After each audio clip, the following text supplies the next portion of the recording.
Good evening, ladies and gentlemen. What's your favorite card with the most sentimental value and why? I'll take a stab at it. The most sentimental card that I have, and it took a little while to kind of figure this out.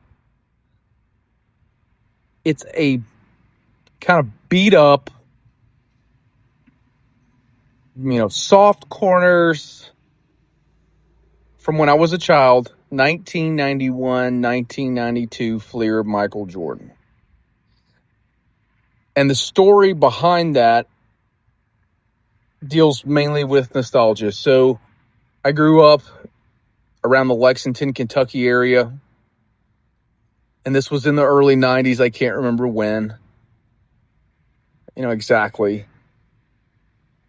But the memory associated with it is so strong. I went with my father when I was maybe 5, 6 years old to a mall that I don't think is no longer around. It was either Turfland Mall or the Lexington Mall.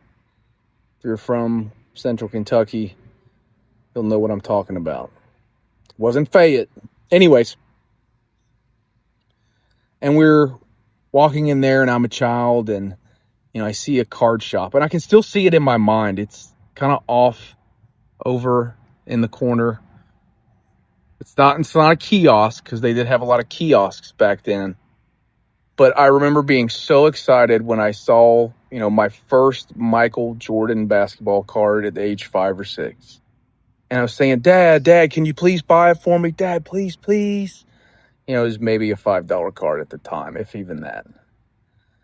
And I graded it with PSA because I wanted it slabbed.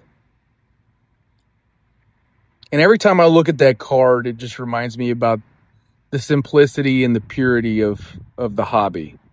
And yes, it's evolved in some ways good, and in some ways maybe not so much, but every time I see that card now, I always buy it. And it's not an expensive card. But that PSA 2 of that original 1991, 1992 card from my childhood, Michael Jordan Fleer,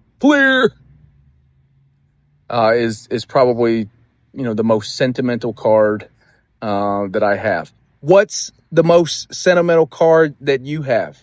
What is never leaving that PC? What is either going with you to the grave or being passed on to your children? Comment below. Let me know.